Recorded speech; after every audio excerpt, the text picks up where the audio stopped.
फागू भाई खरहट्टा से इस साल खरहट्टा में हमारे कार्यक्रम प्रस्तावित रही नवरात्रि में, पर कुछ कारणवश हानि हो पाई और आदरणीय का नाम पता है विजय भाई फागू खरहट्टा से फागू भाई आपके द्वारा 50 रुपया हमारे गजपाल भाई के गांव गजपाल चंद्राकर जी, वो भी क्षेत्र के माने हुए प्रतिष्ठित नाम, और गजपाल चंद्राकर जी के हम यहाँ से सम्मान देवथन खरहट्टा वाले दाऊ और आदरणीय भावना दीदी के एक प्रमुख कार्यकर्ता, साथ ही साथ राजा कुर्रे जी आपके फरमाइश पंथी की जरूर हम आपको सम्मान करवो पंथी की आपने सुना और बाल मुकुंद सरपंच आपके द्वारा 501 रुपया, दुर्गेश चंद्राकर जी युवा नेता खरहट्टा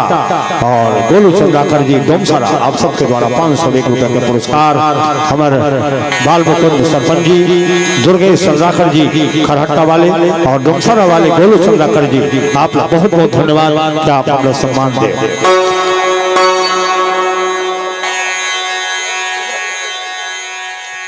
और भीषम लाल साहू जी ग्राम रेहुटा कला से आपके द्वारा पुरस्कार 100 रुपए के बहुत बहुत धन्यवाद। खरहट्टा से खरहट्टा में लगे हैं काका हमारे गजपाल भाई के गांव गजपाल चंद्राकर जी के खरहट्टा से का नाम बताया बेटा धन्नो भाई धन्नो चंद्राकर जी के द्वारा 100 रुपए के पुरस्कार धन्यवाद। बाबू ने थोड़ा पीछे आगे होना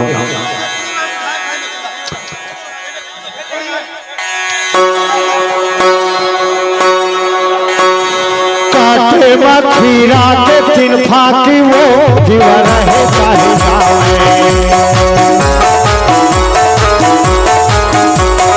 काटे मखीरा के 3 फाकी वो जीवन है चाहे जावे नहीं छोटे साथी वो जीवन है चाहे जावे और वो सैन बाजा रानी हवा आसो बाजा और वो सैन बाजा खाते मखीरा के 3 फाकी वो जीवन है चाहे जावे खाते मखीरा के 3 फाकी वो जीवन है चाहे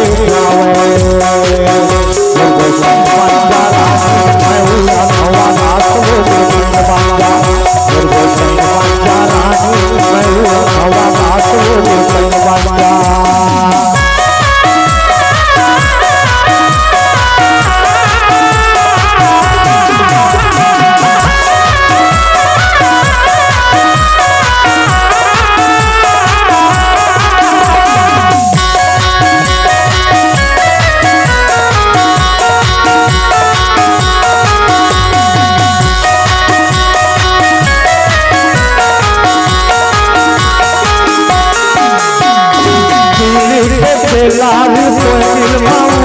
रोई रोई के बताने दिल के लाल कोई दिलवाओ रोई रोई के बताए नहीं भरे दिलवा करे रोई रोई के बताए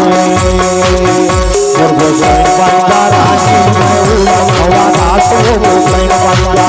और वो जाए बंदा रानी मैं हवा रात वो जाए बंदा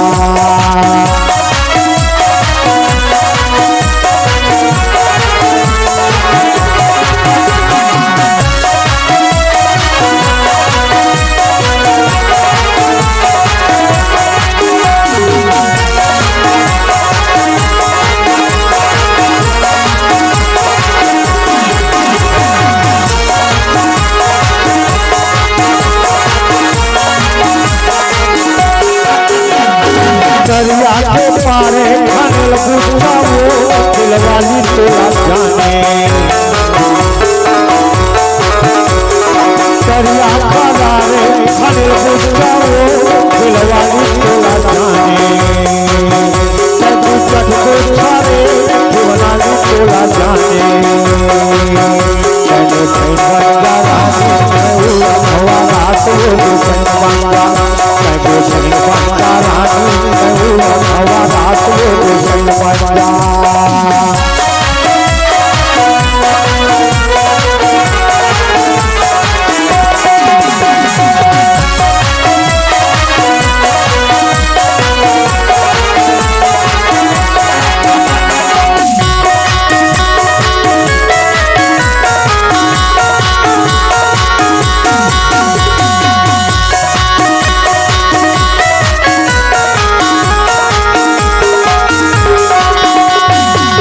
खटियामा बैठे मचुलियामा गोल मोरे यारो लाटे पाटी